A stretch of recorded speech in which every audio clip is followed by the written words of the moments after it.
Chapter 6. After the brief ceremony, the 7 of them all went to a late lunch together. Olivia was still skeptical of James, and it showed. "You have to be nice to my Aunt Stephanie," she said after watching him for a good long while. "I do? What happens if I'm not nice to her?"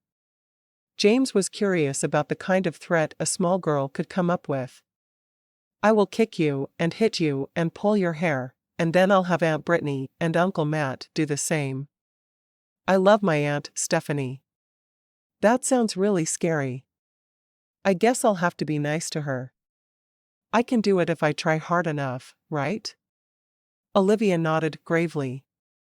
"You can."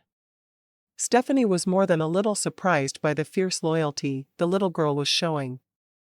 "What day do you ride?" she asked softly, trying to change the subject. "I'd have to check my schedule. Monday, I think." "Will you be disappointed in me if I can't make myself watch it? The idea of seeing you try to ride a bull sends cold chills down my spine." He reached over and covered her hand with his. "I'd like to see you in the stands if you can do it, but I completely understand if you can't." He was glad she already felt strongly enough for him that it would bother her. "I'll try. I really will." Stephanie looked over at Emily, knowing her sisters understood what was going through her mind. "I'm sure it would help me write another song." He laughed. "Is everything songwriting fodder for you?" "Absolutely. Why else do you think I came to Vegas?" "To sing?" he asked. He brought her hand to his lips, not caring they had an audience. "And to marry me." "I still can't believe it was you. I've been feeling panicked about marrying all week." "You really could have told me." She shook her head at him, wondering if he had really not said anything because of her brothers-in-law. Matt shook his head. "That was my decision." "Well, mine and Chris's. We thought it would be harder for you to get to know him if you knew he was the guy at the end of the aisle." Stephanie frowned. "I wish you'd just told me, but I guess it's fine. I did have a lovely week getting to know James." "Did you think to pack up all your stuff so you can move rooms tonight?" James asked. "I did. I have a few things out, but not much. What you really need to know is every night I have to join my sisters in serenading Olivia. She needs Puff the Magic Dragon, and we try to always give it to her." James looked down at the little girl, who simply wasn't warming up to him. "Have you listened to Lipstick on My Jeans? I think that's a better song than Puff." Olivia glared at the man. "Aunt Brittany, would you make James go away?" "He's Uncle James now," Brittany reminded the little girl. "I can't make him go away, because he's married to Aunt Stephanie." "You wouldn't let me object," Olivia said sadly. "No, and I still won't. They're married, and they're going to be very happy. Just like Cinderella and the prince." Olivia sighed dramatically and picked up her fork. "I'll believe it when I see it." When everyone laughed, she simply continued eating. Obviously, she didn't want to be a party to her aunt's life being ruined. After lunch, Stephanie and James moved her things into his room. He'd gotten a large suite that was a great deal nicer than the room she'd been sharing with Olivia. "This is nice," she said, glancing nervously at the bed. She already had feelings for the man, but she just wasn't sure she was ready to do that with him. He caught her glance and took her hand, leading her to the sofa in the other room. "If you're not ready to consummate yet, we'll wait. I want to throw you on the bed now, and just have my way with you, but if that's not what you want, you just need to tell me. Please tell me you want it as much as I do." "I don't think I'm ready yet," she said softly. "Can you give me a little time? Why don't we wait until we get back to Texas? Emotions are so high here, and I think we could simply enjoy being around each other rather than worrying about the little things."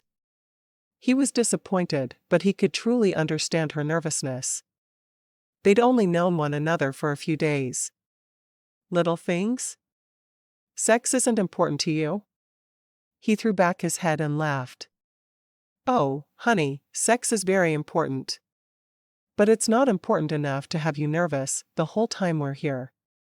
When I get home, it's going to be back to work all the time, and I want it to be easy for you to be around my parents and get to know them. Do you live with your parents? It hadn't been anything she'd thought about before then. Now she had to. I do. We have a huge ranch house, and I believe my dad will be moving Mom into town soon. He's ready to retire and only set foot on the ranch for special occasions. That's why I'm done with rodeo. Whether he wanted to be or not. Of course, now he had a wife's feelings to consider as well. I see. Stephanie looked down at her hands for a minute. If you're really willing to wait until we get back to Texas, I would greatly appreciate it. He caught her chin and tipped her face up to meet his gaze.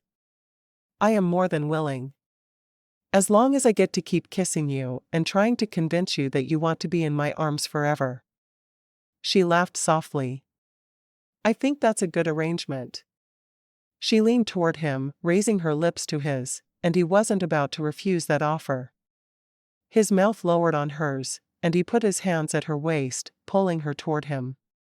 Will you always be an obedient wife? He asked. She shook her head.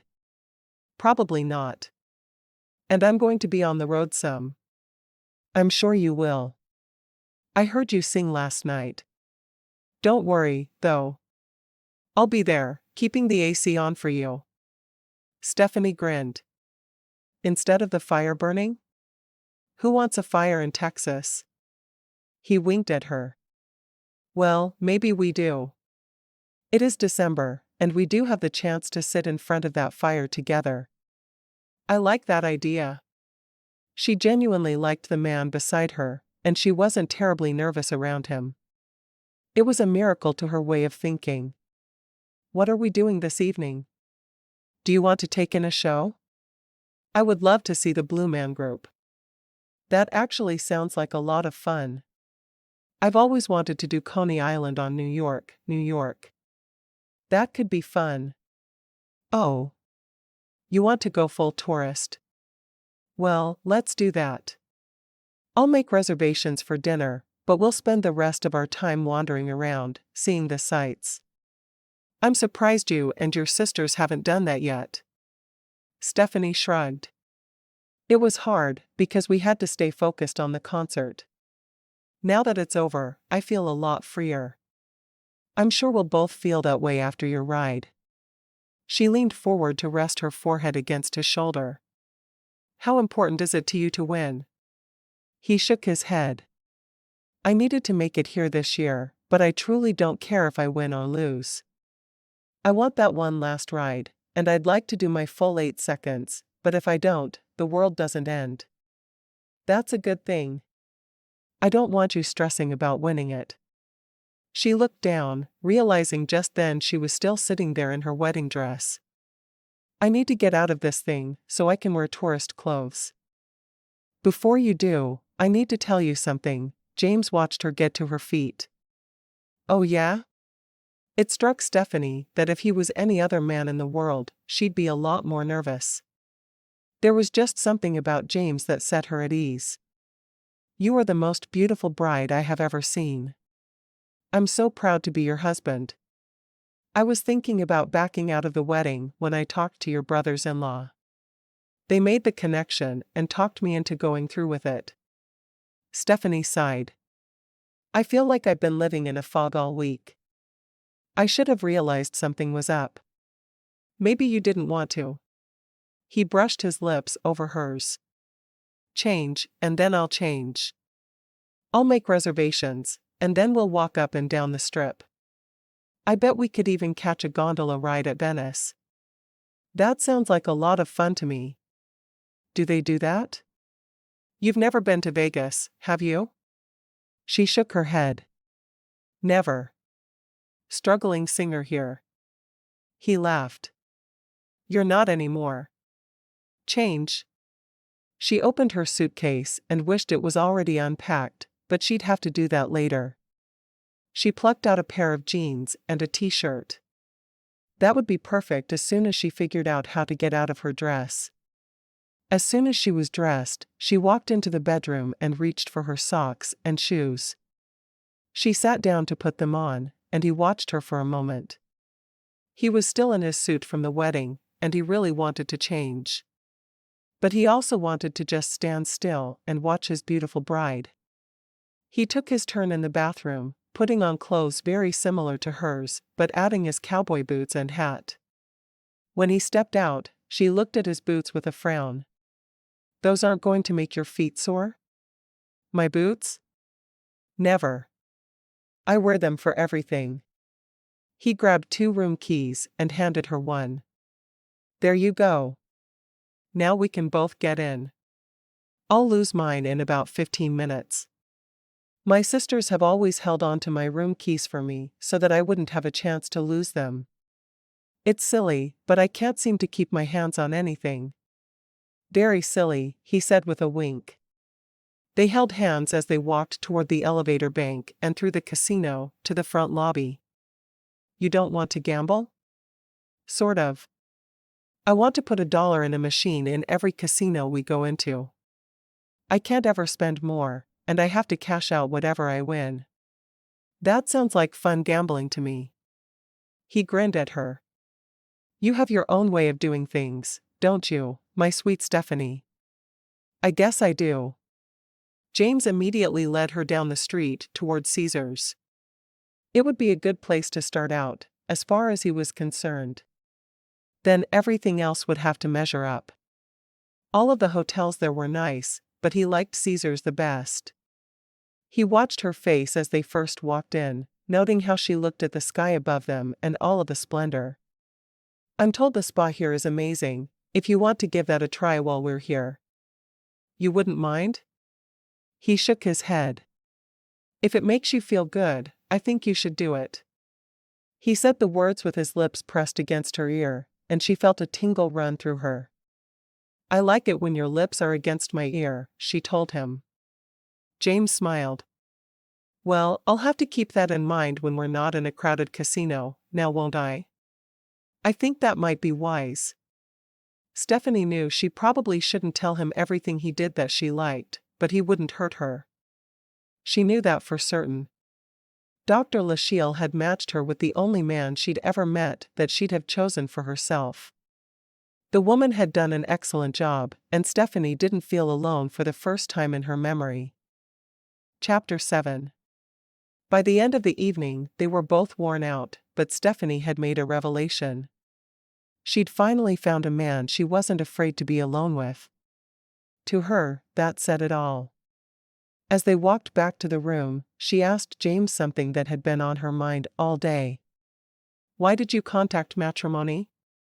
I would think a man who looks like you do would have no problem finding a wife." He shrugged. "It was truly more than that. I've been on the rodeo so long that I no longer really have friends at home. I mean, I have Matt and Chris, but I had no idea they had a beautiful sister-in-law they could introduce me to. I was ready to marry, but I knew I didn't have time to go through all the courtship rituals. Dating would take way too much time when my dad works me for 12 hours a day 6 days a week." She frowned. "We'll have some time together, won't we?" "Of course we will. Don't worry about that." Though now that she said it, he was a little worried about it himself. His father didn't expect half as much from the paid help as he did from his own son, or himself for that matter. "I'll trust you." Stephanie frowned at her full suitcase still sitting on the side of the bed, waiting for her to unpack. She was tired and sore and didn't want to mess with it. But she would, because she needed to. "If you'll show me what drawers I can use, I'll get my stuff unpacked, and then we'll have more room in here." He pointed out 2 empty drawers, and she went to work with him watching. When she moved her panties to the drawer, she felt her face burning, and they weren't even on her body. James really made her aware of how feminine she was because he was her direct opposite. The man was sexy and muscular, but it was obvious his muscles hadn't been built in a gym. They were from hard work day after day. When she'd finally finished, she put the suitcase on the floor and off in one corner, leaving the top of it unzipped. She'd use it as her clothes hamper for the rest of her time there. That's done. She walked over and sat beside him on the couch, automatically curling up against him and surprising them both. I'm not sure if Dr. Lachelle told you, but I do want to wait a few years to have children. My sisters and I are still working really hard on our careers. That's fine. He ran his hand over her hair. Your parents didn't want to come? He hoped he wasn't putting his foot in his mouth by asking, because she hadn't mentioned them and for all he knew, they were dead. I honestly didn't tell them, which is horrible, but I wanted the wedding as small as humanly possible. I was marrying a stranger who would presumably kiss me for the first time in front of everyone. My parents did not need to be there for that. That makes sense. What about yours? She asked. My dad never leaves the ranch. He thinks that a rancher is tied to his livestock and required to stay there at all times. James shook his head. I'm going to be really happy when he finally retires and I can do things my way. He doesn't sound easy to get along with, Stephanie said. What about your mom? She was more worried about the mother than the father. His mother would be her mother-in-law, and she desperately wanted to have a good relationship with her. Being able to get along, especially while they lived in the same house, would be major for them. He shrugged. She's a mom. My parents fully believed that once a boy hit about 5, his mother should no longer have a big role in his life. I was handed off to my dad to train to be a rancher. No siblings? He shook his head. Mom had a tough pregnancy, and they decided one was enough.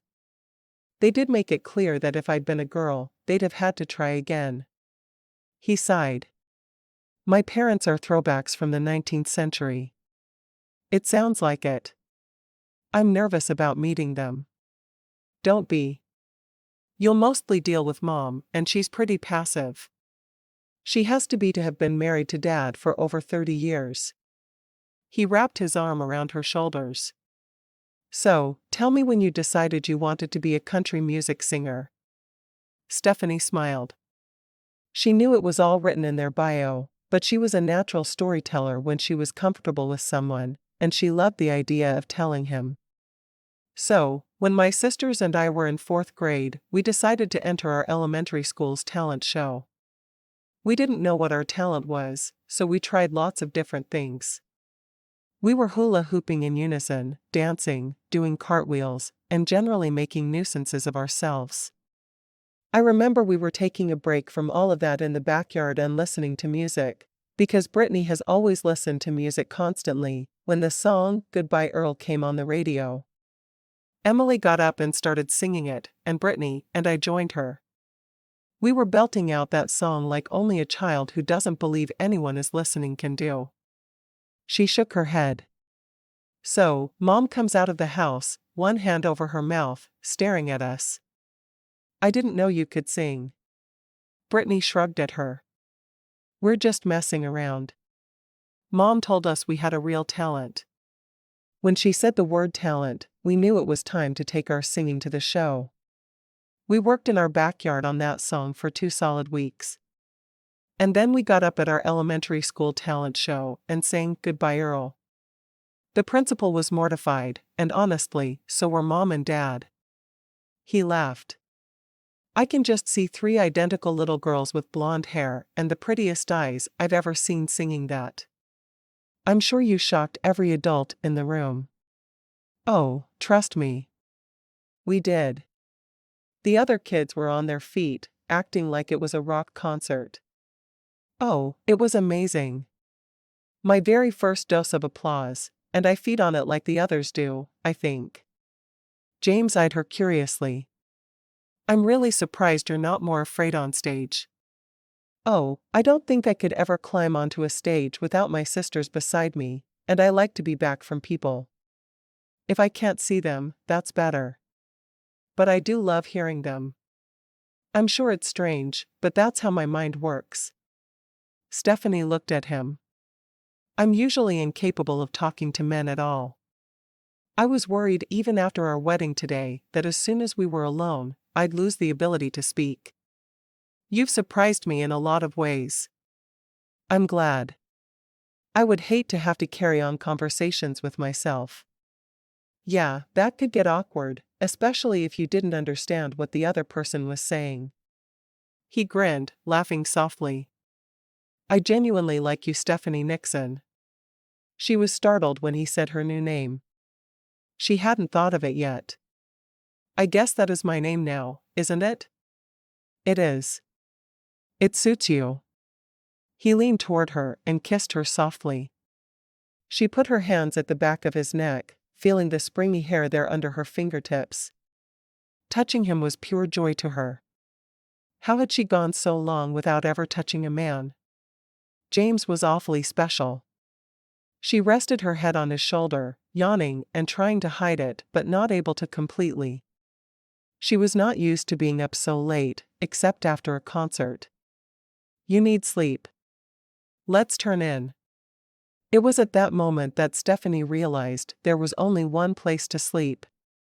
Sure, the bed was a king, but she'd never shared a bed with a man. Where should I sleep? In the bed with me. We don't have to fool around, but I'm not going to let you sleep on the floor, and I'm afraid I'm not gallant enough to offer. No, we're sleeping together, and that's that. She nodded, getting her pajamas and going into the bathroom to change and brush her teeth. Her pajamas covered a great deal of her, so she wasn't worried about showing off too much of her body, and she put her clothes into her makeshift hamper and climbed into bed. He used the bathroom next, but he shut off the lights before he went in. He came out and found the bed in the dark, climbing under the covers with her and pulling her into his arms. You're not wearing pajamas, she said, a bit shocked to feel his bare chest against her. I don't sleep in anything, so you're just going to have to get used to that. Stephanie blushed in the dark, glad he couldn't see it. I'll do my best. How was she going to get used to sleeping with a naked man? Didn't he realize he was asking the impossible? He kissed her softly, and they lay together holding one another as they both fell asleep. She felt cherished. He felt aroused. He had a feeling it was going to be that way for a good long while. Asterisk. All day Sunday, Stephanie and James kept to themselves. They did more exploring, a little more gambling, and basically just enjoying each other. They went down Fremont Street in the evening and enjoyed the light show. By the time they got back to their room, they were once again wiped out. I'm hungry again, Stephanie said after they'd returned and plopped down on the couch together. Does this hotel have room service? Of course. Let me find the menu. I could use something to eat, too.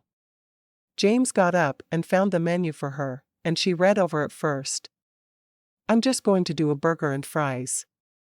Normally she tried to eat healthier than that, but she couldn't worry about it while they were there. They were just too busy for that. Sounds good. I think I'll do the same. I just wish I could be sure it was good Texas beef we were eating. She smiled at him, waiting as he made the call for room service. It's going to be 20 minutes. That work? She nodded. Sounds perfect. I'm going to take a long, hot shower while I wait. I feel like I have the dust from all of Nevada covering me. Well, even if you do, you still look beautiful to me. Stephanie kissed him, surprising him. No one has ever called me beautiful like you do. Well, you are. Inside and out. I want to keep you forever. She shook her head as she hurried toward the bathroom, stopping only to get her pajamas. When she had finished her shower, she found James sitting with the covers still on their plates. You could have started without me. That's okay. I prefer to have you with me while I eat. I need the company. She laughed, shaking her head. You're a silly man, James Nixon. I don't know why I didn't see it before. Because you didn't want to. I think you were holding a part of yourself back from getting to know me, because you knew you were marrying someone else, who happened to be me. That's the most convoluted statement I've ever heard.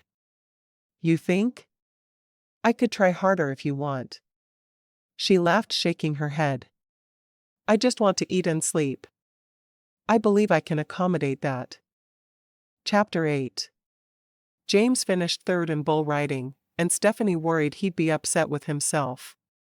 When he joined her a short while later, he grabbed her in a bear hug. I placed at nationals. The enthusiasm in his voice thrilled her. You're not upset you weren't first? He laughed. I hit my goal just by making it to nationals. I don't care if I was third or 20th. She kissed him quickly, aware there were people all around them. Congratulations. Thank you. It was nice to have a wife waiting to congratulate him when he did well. It was even better that the wife was Stephanie. She was truly who he'd waited his whole life for. Why had it taken a matchmaker for them to meet? We need to do something to celebrate, she suggested. We do, but what? He frowned for a moment, thinking. There's an Elvis tribute show. I bet we could get tickets to see that. He wanted to do something she'd enjoy, and music was obviously her first love. He hoped that he could replace it as her first love soon. Stephanie clapped her hands together. I would adore that. Should we ask the others? He shrugged. They probably think we're avoiding them, so we probably should. Let me see if they have tickets available first, and we'll go from there. She hadn't been able to watch his actual ride, but her sisters had let her know when they would announce the winners, so she'd been sure to be there for that part of things. Now they were walking toward the elevator that would take them back up to their room. We could watch more of the rodeo if you wanted. Do you have any idea how many rodeos I've been to and part of? I'd rather spend time with my beautiful wife doing something we'll both enjoy. She rested her head on his shoulder as they walked. You really are good for my confidence, telling me I'm beautiful all the time. He grinned. Well, you are. You're an amazing woman, and I'm so proud to call you my wife. She sighed contentedly. He truly was good for her. Dr. Lachelle had chosen well. Returning to real life might be hard for both of them, but for now, it was all good. When they got back to their room, he called about tickets and grinned. They have 6 available. Knowing that, Stephanie knew her part. She called Brittany. Hey. We're going to see the Elvis tribute tonight, and there are 6 tickets available. You guys want to come? Let me check, Brittany said. A moment later, she came back. Yup. All 4 of us are in. What time? They discussed details after Stephanie nodded at James to have him book the tickets. She was excited. She enjoyed being alone with him, but she also enjoyed being with her sisters. We have a few hours before the show, he said softly. Does the show include dinner? She asked. He shook his head. No, we'll have to find food first. She tilted her head to one side. Why don't we go to that restaurant at the Rio? There's a Guy Fieri restaurant there that I'm dying to try. He shrugged. Sure. Sounds good to me. Do we invite the gang or eat alone? Since we're going to a show with the gang, I think we eat alone. And she had plans for after the show. The man made her feel so comfortable with him. Well, there was no reason to wait to consummate their marriage. She was pretty darn sure she was more than ready. The show was as good as she'd heard, and the 6 of them had a wonderful time. There was more humor than any of them had expected, and they found themselves laughing between being in awe of the Elvis impersonator. They were all talking animatedly as they left the theater. James had his arm around Stephanie's shoulders, and she felt protected by him. Truly, it was nice to have someone who wanted to show his affection so publicly. They returned to the hotel together and separated at the elevators. Stephanie smiled at everyone. I'm glad we all did this. Now we just need to find more shows that are that good. I was truly amazed at the level of talent in that theater. It was great. Thanks for inviting us, Brittany said with a grin. Emily nodded. Best night in town if you don't count the night we had our concert. I don't think anything is going to feel better than our concert for a very long time, Stephanie said with a grin. Good night. She and James walked back toward their suite, the others wishing them a good night as they walked. When they returned to the room, Stephanie sighed. I'm going to take a quick shower, and then I'll be ready for bed.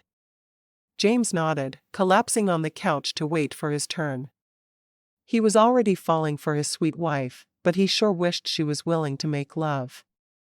Spending every minute together as they were was making things difficult for him. 20 minutes later, when she emerged from the bathroom, he glanced up and swallowed hard. She was wearing a tiny little lacy thing that covered very little. He wasn't sure how he was supposed to not do anything, but she just might kill him that way. Instead of heading to the bed, Stephanie walked toward James and sat down beside him, wrapping her arms around his neck and kissing him for all she was worth. James returned her kisses, his hands slowly sliding around her back instead of going where they would rather go. He stroked her back through the thin material of her lingerie. Finally, he pulled away. If you keep that up, I'm not going to be able to stop.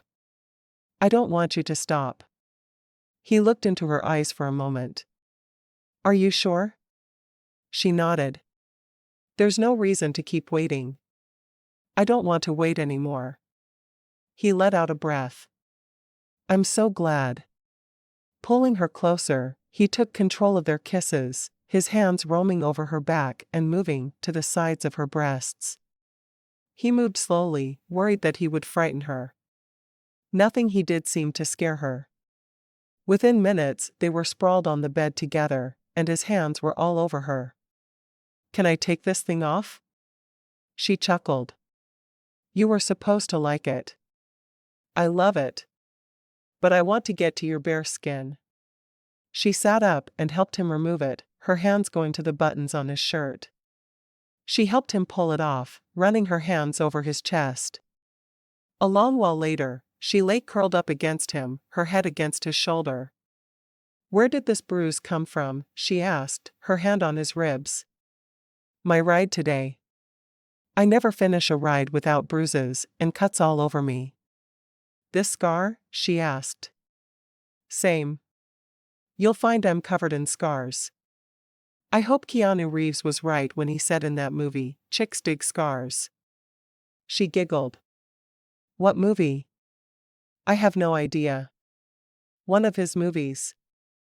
I never remember the titles very well, but at least I know who he is. Who doesn't? She sighed happily. I'm glad we didn't wait until we got back to Texas. Me too. I'm not sure I could have waited 2 more hours. I was going a little bit crazy. James kept stroking her skin, unable to stop himself. It was so soft, and he felt as if he hadn't been able to touch her forever. 6 days acquaintance, and it felt as if she'd always been a part of his life. Not what he'd been expecting when he went to a matchmaker. Have you told your parents you're married yet? She asked. He nodded. I told them I was doing it before I left. I don't think they cared a lot, other than keeping the family name going. He kissed her forehead before asking, What about you? Have you told your parents? She shook her head. No, I'll call them tomorrow, and my mother will tell me how disappointed she was that she didn't get to be a part of it. Will she? He asked. Stephanie nodded. She's always been really hard on me. She holds my sisters up as examples of how to be strong and makes me feel more and more inferior every time we talk. She sighed. I don't know why she does it. I don't feel like she loves me less, but I do think she has a problem with how shy I am. I take it she's outgoing? James wished he knew how to convince her that her mother was wrong and she didn't need to change a single thing about herself.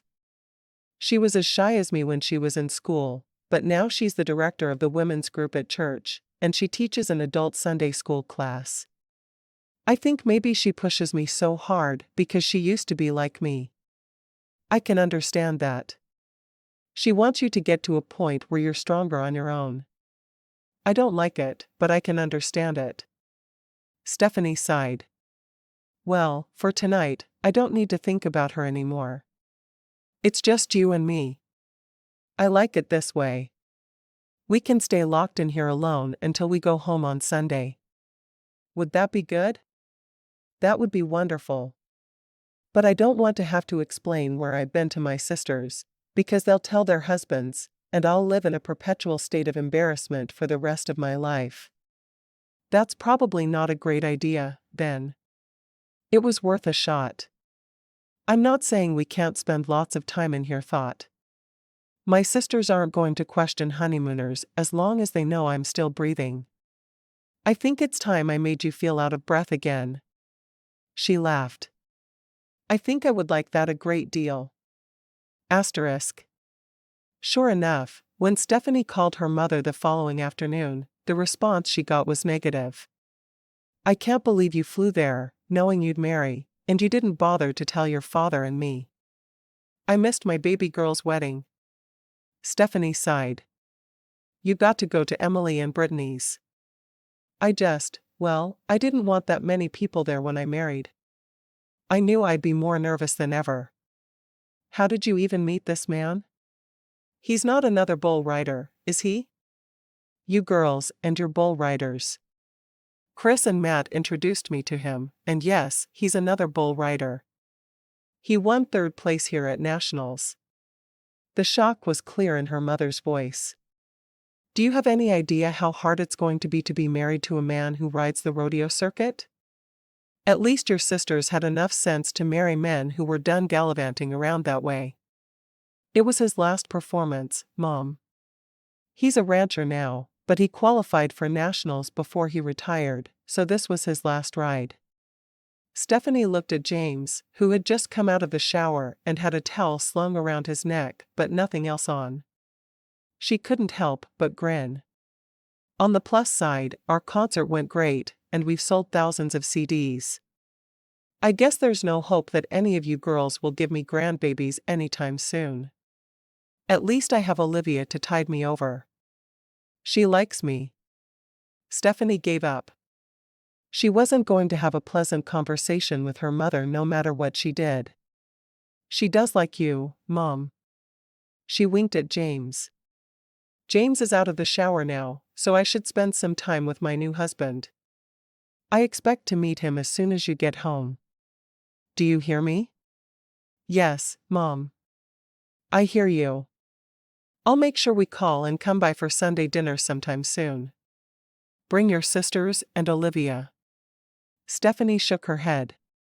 We will. Love you. Love you, too. And the call ended.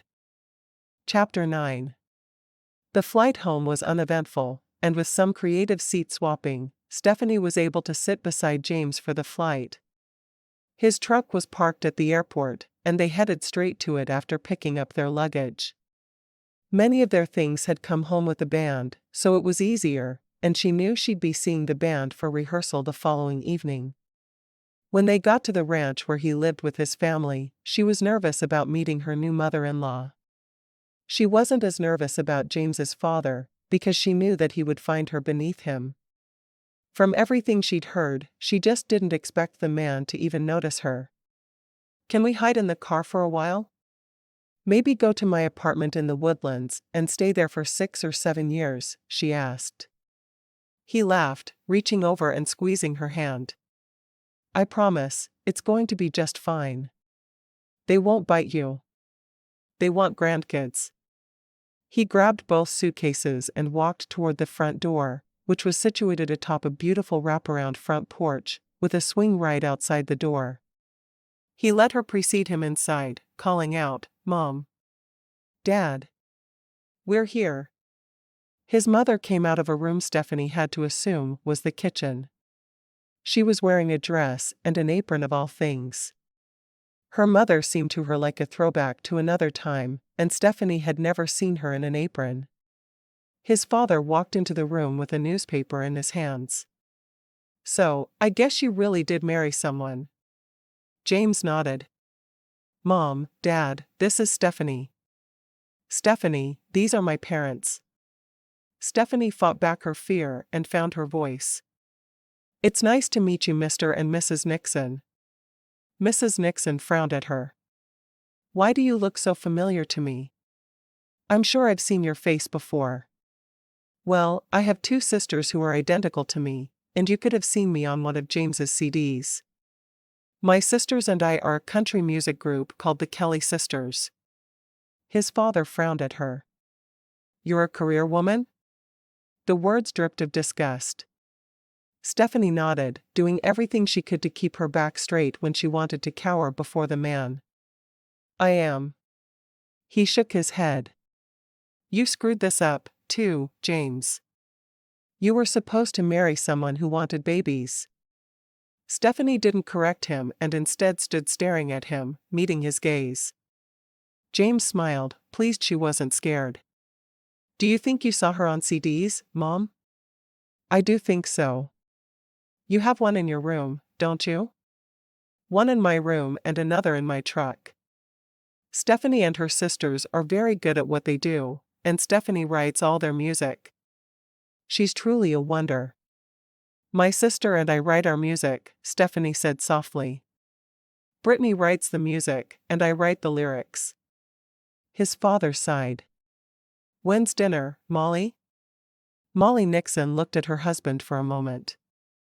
"I'll have it ready in 15 minutes. May I help you with it?" Stephanie asked. She hoped the answer would be no after she'd been on a plane half the day, but she would do it with a smile if it was necessary. "No, dear. You've got to be exhausted from your travels. You just go upstairs with James and have him show you where you'll stay, and then we'll all have a nice meal. I'll show you around after supper, when you feel a little less tired." "Thank you." Stephanie smiled, realizing she was going to like the older woman, even if she was soft.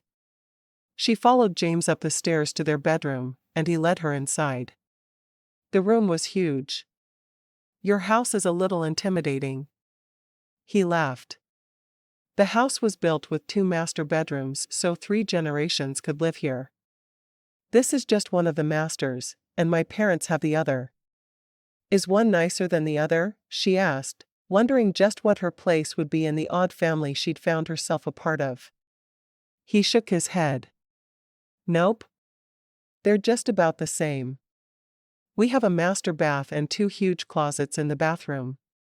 There's a separate shower and even a jacuzzi tub. I think you'll like it." Stephanie nodded. "I already love it. I do wish I had more clothes with me. I have enough for tomorrow, and that's it. I'll have to stop by my apartment after rehearsal tomorrow."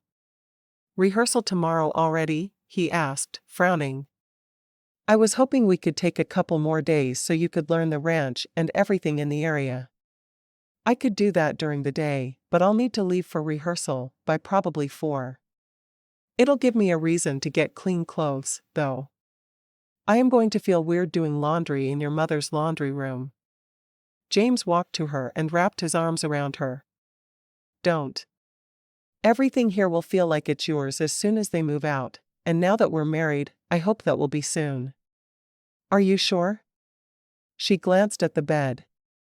"Just how far away is your parents' bedroom?" She didn't want to be heard when they were being amorous. It would be much too embarrassing. "Other side of the house. Trust me, we're going to be just fine." He leaned down and brushed his lips against hers. "I wish we had time for that now, but we need to head back down for supper. Dad gets mad when he has to wait." "It sounds like you and your mother spend your lives tiptoeing around your dad." She was so glad she hadn't grown up the same way. "Yup. We do." He shook his head. "Dad has a temper, and no one dares to rile him." They left the room, walking back down the stairs to the dining room, where his father was already seated at the table, while his mother was carrying in dishes. Stephanie immediately went into the kitchen and picked up a dish, carrying it to the table. She felt like Molly Nixon had spent years being bossed around and walking on eggshells. She deserved the help. Mrs. Nixon smiled at her. "Thank you, Stephanie." "You're very welcome, Mrs. Nixon. Please, call me Molly." When they were all seated at the table, Mr. Nixon bowed his head to pray, and everyone else followed suit. Stephanie took one bite and smiled. "This pot roast is wonderful, Molly. How did you season it? I can see I'm going to be able to learn a lot about cooking from you." Molly smiled, obviously thrilled with the compliment. "I just use a packet of onion soup mix. I think it adds to the flavors beautifully." "Why are you praising her for doing the cooking?" Mr. Nixon asked. "I raised the beef. The beef is extremely tender, sir." Stephanie couldn't believe the man thought he should be praised for the meat when his wife had cooked it, but she could see that things were going to be stranger here than she'd expected. After supper, Stephanie helped with the dishes, and then she and James went out to sit on the front porch swing. "I've always wanted to have a swing like this. Ever since I was a little girl. And a porch. I could live forever on this porch." "You say that now, but summers are brutal, which you know. It's not fun to sit out here then." She sighed. "I'm just happy it's nice now." She rested her head against his shoulder, wondering if she should say anything about his father or just let it go. "Your father. I know. You won't have to deal with him much." "I'm glad to hear it." That night they made sweet love, and she was careful to keep her voice down. "I'm going to have your mother show me around the entire house in the morning, so I know exactly where their room is," she said while they were snuggling together after their lovemaking. He laughed. "I promise, it's okay." "It doesn't feel it." Stephanie yawned loudly. "I can't believe how tired I am. We had a long hard 2 weeks in Vegas, and getting back into the swing of real life is going to be hard for all of us." He frowned. "Is there any way you could get your rehearsal switched to daytime? I'd like to see more of my wife in the evenings." "I'll talk to the others. The only worry is Olivia, because she's with Brittany all day, but maybe she could come along. If we kept special Barbies there, it might just work." He smiled, kissing the top of her head. "Sweet dreams. Sweet dreams." Asterisk. When James moved away from her and started dressing at 4 in the morning, Stephanie opened one eye and looked at him. "Do you always start your days this early?" He nodded. "Mom has breakfast ready at 4:30, and Dad expects to be working by 5. Stephanie rolled out of bed and threw some clothes on, brushed her teeth, and hurried down the stairs. She moved so quickly that James had no idea what she was up to. She walked into the kitchen and went to the cupboard. She'd learned where the dishes went the night before. "Why don't I set the table for you?" Molly smiled at her, her whole face lighting up. She was obviously pleased to have some help around the house. "I'd like that a lot." Together, they had breakfast on the table at 4:30 on the dot, and they all sat for the meal. Mr. Nixon looked at Stephanie. "I figured you for one who would sleep until noon." "Sometimes I have to do that, because our concerts go so late, but when I can, I like to be up early." Not 4 a.m. early, of course, because that was just insane, but she didn't tell him that. "I do have rehearsal this evening, so I won't be here for supper. I'm going to ask if we can switch rehearsals to daytime, though. I think it would be nice if I had evenings off to spend with my new husband." Molly looked back and forth between her son and her new daughter-in-law, and there was a glow in her eyes that hadn't been there before. James grinned. "You know that's what I'd like. I might be exhausted, but I'd rather be exhausted with you than without you." Mr. Nixon looked at his wife. "It might be time for us to start thinking about that house in town." Molly looked like she was ecstatic at the very idea, but she simply nodded. I'll talk to Rachel today. Then she looked at Stephanie. Rachel is a dear friend of mine from school, and she's a real estate agent here. She'll be the one to find us a new home. Do you like the idea of living in town? Stephanie asked. Molly nodded. I grew up in town, and I am excited to move back. There was more, but she wasn't saying what it was. Stephanie decided to ask after the men were gone for the day. As they were doing dishes, she decided it was a good time. Why are you really so happy to move back to town? I have arthritis in my knees and hips. Taking care of a house this big is really taking a toll on me, but Herbert thinks that it's a waste of money to hire someone to help, so I'm left with all the housework on my own. In town, we'll choose a smaller house with only one story, and my pain will be much easier to bear. Stephanie wanted to hit her father-in-law. She knew she couldn't, but it was all she could think of. The man needed to be smacked. Chapter 10. Over the next few days, Stephanie sold the furniture in her apartment and slowly moved everything she was keeping to the ranch. James helped her on Sunday, and they finished up the entire job. She talked her sisters into rehearsing during the day, which truly didn't require much convincing. They both wanted to spend more time with their husbands in the evenings as well. They had simply always rehearsed in the evenings, so they felt that they should always rehearse then. Once all the moving was done, Stephanie spent a lot of time helping her mother-in-law around the house if she was home. There were of course gigs every week and rehearsals at least 3 times per week, but Stephanie took over the bulk of the work at the ranch house. As they drifted into a routine, Stephanie realized that she had very little time with her husband. He was out of the house by 5 and not back until after 7 many nights. The bulk of the time they had together was on Sundays. They'd been married about a month when she brought up something at the supper table that she felt was long overdue. She was still nervous around her father-in-law, but she couldn't let it keep her from saying what needed to be said. Why don't you hire someone to help Molly around the house? She's in pain all day every day from what she does around here, and it's obvious you have the money to help her. Mr. Nixon, who had never asked her to use his first name, glared at her. You have no idea what money is like for this family, unless you've been snooping around in my office. Have you been snooping, little girl? Stephanie straightened her spine, refusing to be intimidated by the jerk. No, I haven't. But it's obvious that you're well off in the cars you drive and the way the ranch is run. There's no need to force your wife to do so much housework and cook all the meals when you can obviously afford to hire someone to help her out. Molly shook her head. No, I don't mind doing it.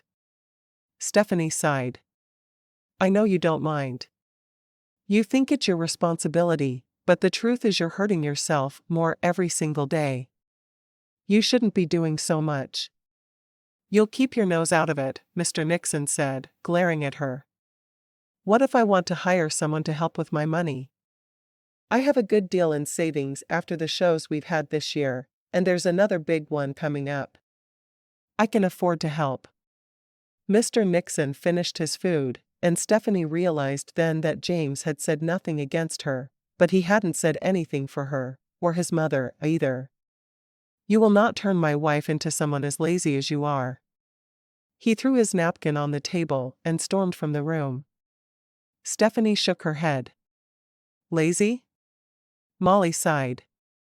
Herbert thinks that any woman who doesn't do all the housework herself is lazy.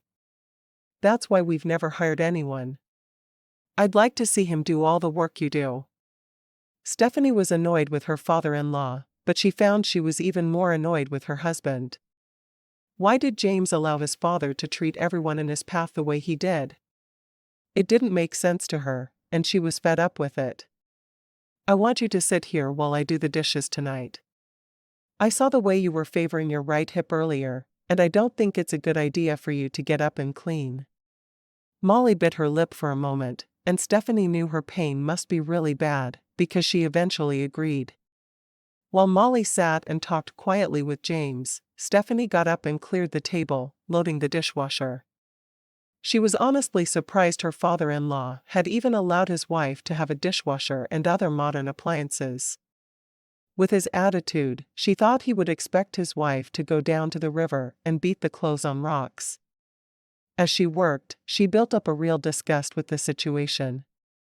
She loved James, but she didn't love the way he let his mother be pushed around by his father. Hopefully the older couple would move out soon and they wouldn't see it anymore. As soon as she'd finished the dishes, Stephanie walked out to the front porch and sank onto the swing, not paying any attention to James when he joined her. She was too busy searching for a phone number. As soon as she found it, she clicked on the link and put her phone to her ear.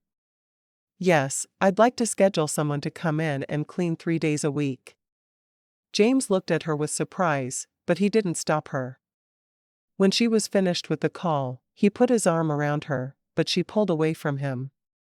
"You didn't help me. You know as well as I do that your mother is overworked and in pain 90% of the time. Why didn't you say anything?" He sighed. "I didn't know what to say. Dad is, well, he's got to have someone to yell at. If he's not criticizing me, he's criticizing Mom.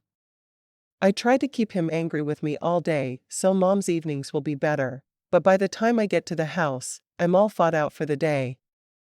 I want peace at home, not more fighting." She shook her head. "Do you know when they're supposed to close on the house in town?" "Next week, and he said they'll be moving there immediately to get Mom away from your influence. Dad will only be helping out a few hours a week, then, and just on paperwork. We don't have to live with this much longer.